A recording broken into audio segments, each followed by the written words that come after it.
आप फॉलो करते हो प्रेमानंद महाराज जी को? इन बिटवीन मैं फॉलो करता भी हूँ, और नहीं भी करता हूँ। आपने बुक्स भी लिखी हैं, तो बुक्स वो किसके ऊपर है? पहली बुक का टाइटल है जिंदगी कभी दवा कभी जहर। सेकंड बुक का टाइटल है मैं शायर तो नहीं मगर।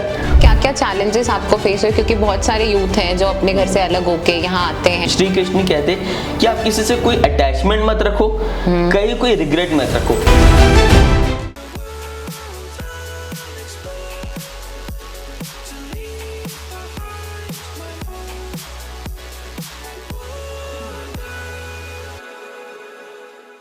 So hi and welcome back to Talk with Phil podcast. My name is Shweta Pandey. So today we have Naveen Sharma here. So आज हम जानेंगे उनकी लाइफ के बारे में, उनकी जर्नी के बारे में. He has also written certain books, तो थोड़ा सा उस पर भी हाईलाइट करेंगे. तो let's start with it. So hi Naveen, how are you? Thank you Shweta, thank you for inviting me in your studio. So कैसा लग रहा है अभी आपको? बहुत अच्छा लग रहा है, फर्स्ट एक्सपीरियंस है तो प्रीटी एक्साइटेड। ओके ठीक है, तो मेरा सबसे पहला ये क्वेश्चन होगा कि how you decided to come for a podcast, और आपकी जर्नी क्या है, थोड़ा सा अगर आप दर्शकों को बता पाएं। एब्सोल्युटली, वेल आजकल तो पॉडकास्ट जिस हिसाब से ट्रेंड चल रहा है तो कौन नहीं आना चाहेगा। एंड मेरी journey it's been quite good, little bit roller coaster ride रही है, तो काफ़ी अच्छा रहा है। The moment I started job in this NCR region, तो it's been almost 10 years ago. So वहाँ से I will be facing lot of ups and downs, काफ़ी डार्क फेसेस भी रहे हैं। उसके बाद then I will get introduce with Shrimad Bhagavad Gita, which is significant role in my life. तो वो बहुत बड़ा मेरे लिए मोटिवेशन रहा है कि लाइफ से के ऑब्स्टिकल से मैं कैसे फेस करूं, कैसे उस हिसाब से आगे। तो it's been really very good journey. Okay, so जैसा अभी आपने हाईलाइट किया भागवत गीता के बारे में, तो मतलब आपकी लाइफ में कोई एक टर्निंग पॉइंट आया होगा जब आपने सोचा कि now I need to connect with spirituality. Exactly, तो वो कब आया और क्या रियलाइजेशन थी? बेसिकली बहुत टाइम से पढ़ना चाह रहा था, but due to some reason मुझे टाइम मिल नहीं पाया था। एंड कुछ साल पहले माय दूर के रिलेटिव्स गॉट एक्सपायर्ड, सो वहाँ से I got from pocket Bhagavad Gita from my family, तो आई गॉट अ चांस, तो उस धीरे धीरे करके मैं I started reading it and I was hurt that कि ये बुक पढ़ने के बाद लाइफ की पूरी प्रॉब्लम सॉल्व हो जाती है। And trust me, it really means it. Just once I started reading and finishing it really changes my life. तो I really own a special thanks to them, and जो मेरा एक believe था God पे वो काफी ज्यादा हो गया, स्ट्रांग हो गया डेफिनेटली। ओके, सो कोई ऐसी वन लाइन जो आपको याद हो भागवत गीता में से, शायद लोगों को आज के टाइम में बहुत प्रॉब्लम होती है, जैसा हम बात करें डिप्रेशन, एंजाइटी, एक स्ट्रगल में जब आप आते हो तो बहुत फ्रस्ट्रेटेड रहते हो, राइट? तो उस चीज से रिलेटेड कोई एक ऐसी लाइन आपको याद हो भागवत गीता की? वेल मैं सही बताऊं, मैं लाइन टू लाइन तो नहीं जानना चाहूंगा, नहीं, बिल्कुल नहीं, जो आपने सीखा। बिल्कुल, मैं वही सोचता हूँ कि उसमें श्री कृष्ण कहते कि आप किसी से कोई अटैचमेंट मत रखो, कहीं कोई रिग्रेट मत रखो, ठीक है? आपको जो करना है you just do with your job, बाकी जो होगा then universe will do it. अगर आपका इंटेंशन अच्छा है तो universe will come to you for your support. तो वो एक it's been a really inspiration for me कि whenever I feel down, I still feel like Arjuna in Mahabharata कि God I am in doubt, please help me. आप बताओ कैसे। मैं तो रो देता हूँ भगवान के सामने, भगवान जी निगरो बता दो कैसे करना है। ये suddenly it's come as a miracle कि भी अब आफ्टर दैट सोल्यूशन खुद मेरे सामने चल के आता है। ओके, सो आपके फेवरेट गॉड कौन है? मैं सही बताऊं, ऐसा कोई फेवरेट नहीं। मैं तो भगवान को बस पूछता हूँ, हर रूप पे पूछता हूँ। कभी श्री कृष्ण बन जाते, कभी श्री राम बन जाते, कभी हनुमान जी बन जाते, कभी माता जी बन जाती। तो इट्स मीन वो तो एक ही, बस उनके रूप अनेक है। तो उसमें आई डोंट बिलीव कि भेदभाव करना कोई सही बात है। ट्रू। तो जैसे मैंने बताया लोगों को कि आपने बुक्स भी लिखी हैं, तो बुक्स वो किसके ऊपर है? लाइक फ्रेंडशिप पे है, रिलेशनशिप पे?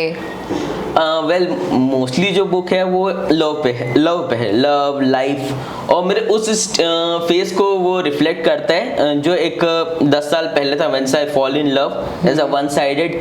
और उसके बाद जो एक टर्न अराउंड होता है, जो मेरी थिंकिंग रहती थी लव के बारे में, उस टाइम के लाइफ की थिंकिंग के बारे में, तो वो पूरा उस चीज से रिवॉल्व करता है। And it's kind of anthology कि छोटे छोटे शायरी कलेक्शन है कि वहां से फिर जो है आज की डेट में थोड़ा सा आई एम नॉट श्योर शायरी कितना रिलेवेंट है, बट स्टिल कहीं ना कहीं वो अभी भी वो मैजिक क्रिएट कर ही रहा है, हाँ. तो बस I just give a shot कि जो पहले मैंने स्क्रिप्ट मैंने 10 साल पहले लिखी थी, now I got the opportunity to publish it and let's see how it goes. Okay, तो टाइटल क्या है आपकी बुक का? मेरी पहली बुक का टाइटल है जिंदगी कभी दवा कभी जहर, सेकंड बुक का टाइटल है मैं शायर तो नहीं मगर, और तीसरी बुक का टाइटल है जुगलबंदी शायराना अंदाज में। ओके, तो जो पहला वाला टाइटल है आपका वो आपने कैसे डिसाइड किया? सो आई मीन उस समय क्योंकि लाइफ के बारे में ज़्यादा लिखता था उतना, क्योंकि अकेले रहता था, बहुत सारी चीज़ें दिमाग में चलती थी, तो one day I just started thinking to capture it, जो मेरे माइंड में थॉट्स थे। अनफॉर्चुनेटली अभी तो उतना टाइम मिल नहीं पाता, बट कहीं ना कहीं उस टाइम पे I started making this practice. तो जैसे हम मैसेज करते तो उसमें थॉट्स को कैप्चर कर लिया, फिर डायरी आ गई थी छोटी सी, तो डायरी में लिखना चालू किया था, तो वो एक मैन्युस्क्रिप्ट बन गई थी। बट वो वेट बहुत लंबा था कि उस मैन्युस्क्रिप्ट से लेके वो एक्चुअल बुक तक वो बहुत लंबा वेट था, समय। तो जैसे हमने बात की स्पिरिचुअलिटी पे, भगवत गीता पे, तो आप फॉलो करते हो प्रेमानंद महाराज जी को?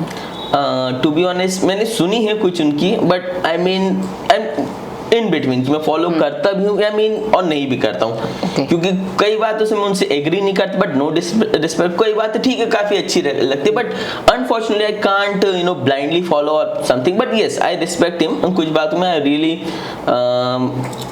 trying to follow him. Okay, so कुछ आप अपना रिलेशनशिप स्टेटस अगर कुछ आप बताना चाहें? It's complicated. Actually yes, I mean, but still थोड़ा सा I mean ज़्यादा मैं अभी ओपन नहीं करना चाहूँगा, but yes, I have a girl in my life and I am pretty privileged and lucky कि I mean she's really lovely, really sweet. तो I mean and she's been really being a strength for me कि whenever I feel down तो it's been a really a strength of pillow for me. But you still said it's complicated. Why? कभी-कभी चलते रहता है थोड़ा ups and down life में तो। Okay, सो अगर बात करें आपकी फैमिली के बारे में थोड़ा सा, तो हाउ दे सपोर्टेड यू? मेरी फैमिली में मेरी सबसे बड़ी स्ट्रेंथ मेरे फादर अभी भी है। Okay. तो कभी मैं लाइफ में when I face down, so he is always comes as a strength कि बेटा कुछ भी हो I am always have your back. तो जस्ट कोई भी लाइफ में कुछ भी डरना नहीं, घबराना नहीं, कुछ भी हो just do it, I mean just play it in front foot. तो मैं उस हिसाब से जस्ट ट्राइंग कि भैया ठीक है, उतना एक आ गए एक उस हिसाब से कि ठीक है भैया कुछ भी हो पापा मेरे साथ है एटलीस्ट। तो I mean I feel very privilege and lucky. Okay, so आप उस चीज जर्नी को भी बता सकते, जैसे आपने बताया कि आप यहाँ अकेले रहते थे, राइट? अभी भी अकेले ही रहते हो शायद? नहीं, अब तो नहीं। ओके, तो जब आप अकेले रहते थे तो क्या क्या चैलेंजेस आपको फेस हुए? क्योंकि बहुत सारे यूथ हैं जो अपने घर से अलग होके यहाँ आते हैं दिल्ली में या फिर मुंबई जैसे शहर में जाते हैं, वो रहते हैं, फिर बहुत सारी चैलेंजेस आते हैं। सबसे ज्यादा जो थॉट आता है वो रात में जब सोते हो आप, तो एक अकेलापन जो महसूस होता है ना, वो लोनलीपन। तो वो लोनलीपन को कैसे आपने हैंडल किया? और आई थिंक जो बहुत सारे लोग इस पॉडकास्ट को देखें वो how they can handle this? Well actually आसान तो बिल्कुल नहीं था, और शुरू के कुछ सालों में तो रियली डिफिकल्ट हो जाता था। तो पहले तो थोड़ा म्यूजिक का सहारा लेते थे थोड़ा बहुत। आजकल तो आई मीन क्या जो वर्किंग वाले तो थोड़ा सा उनकी लाइफस्टाइल अलग होती है। हाँ, नहीं डिफिकल्ट होती है, अलग भी, तो जो थोड़ा यहाँ नहीं बताया जा सकता है। तो वहां से चिल मोड में फिर धीरे धीरे आप उस चीज में यूज्ड टू हो जाते हो। कभी कभी लाइफ में ऐसे डार्क फेस भी आते हैं यार कि मैं क्या कर रहा हूँ, क्यों कर रहा हूँ। When sometime depression hits, so you need a support. तो कहीं ना कहीं आप या तो माइंड को डाइवर्ट कर सकते हो उस हिसाब से, व्हेन और if you need a help definitely reach out to him. आप अपने अंदर घुट के उसको मत रखो कि नहीं यार ये नहीं हो रहा है, या don't try to push yourself too hard. जो आपको लगे इंस्टेंट आपका कहता है कि नहीं यार if you need a help definitely ask for him.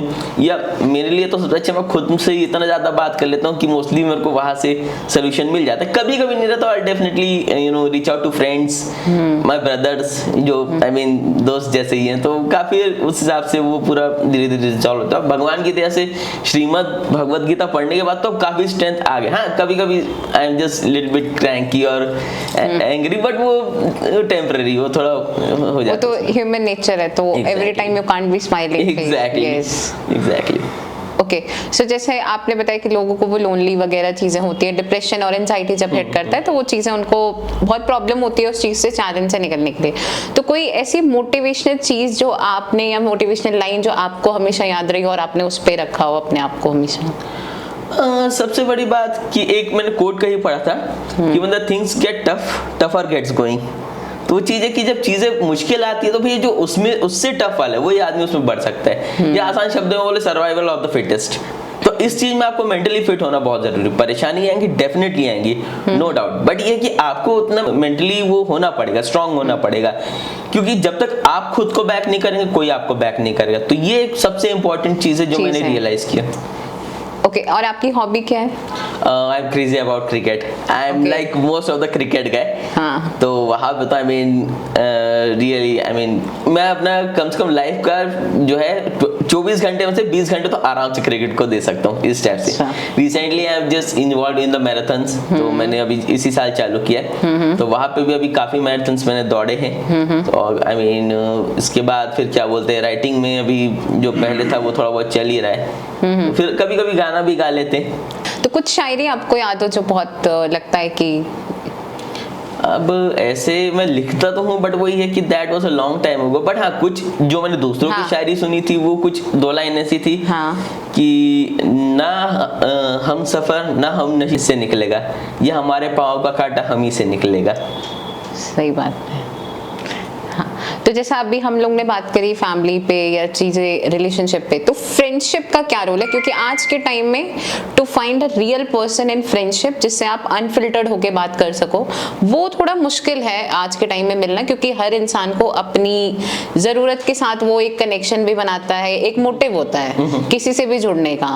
तो वो अनफिल्टर्ड फ्रेंडशिप पाना, या कैसे आपकी लाइफ में कोई सपोर्ट रहा वैसा? मैं तो काफी लकी रहा हूँ कि मेरे को ऐसे फ्रेंड्स तो बचपन से भी मिले हैं और स्कूल से भी मिले हैं। एंड पता नहीं, मैंने ये कोट सुना था, कितना सही है पता नहीं, कि आपके जो बेस्ट फ्रेंड होते हैं वो मोस्टली स्कूल और कॉलेज तक ही होते हैं। तो काफी हद तक तो मैं उस चीज से एग्री करते भी, बट कभी कभी कुछ ऑफिस में भी ऐसे मिल जाते हैं जिनसे आपकी वाइब कनेक्ट हो जाती है। तो इट्स ऑल अबाउट कि आपका वो वाइब किससे कनेक्ट होता है, किससे ऐसा मैच कर जाता है जिससे आप एकदम अनफिल्टर्ड होकर आप बात कर सकते हैं बिना किसी हेसिटेशन के। ओके, जैसा अभी आपने बताया कि ऑफिस में भी आपको कलीग अच्छे मिले, राइट? तो ऑफिस लाइफ कैसी है आपकी? वेल, ऑफिस लाइफ भी वैसे तो थोड़ा अप्स एंड डाउन्स होते हैं, बट मोस्ट इम्पोर्टेंट ऐसे कि ठीक है आप वहाँ पे जाओ, थोड़ा बहुत जो भी रहता है हंसी मजाक तो अच्छा ही चलते रहता है, पर हर दिन एक जैसा भी नहीं होता। बट स्टिल आप जाओ, आप अपना टास्क करो, है ना, एंड यू जस्ट कम। तो उतना ज्यादा नहीं हाइप उसमें होता है, बट ठीक है, नॉर्मल है। जैसे सबका रहता है कि लोग जाते काम करते, थोड़ा बहुत हंसी मजाक हो गया, ठीक है, मेजर नहीं तो काम का प्रेशर और फिर घर आ जाते, तो बस। हाँ, वही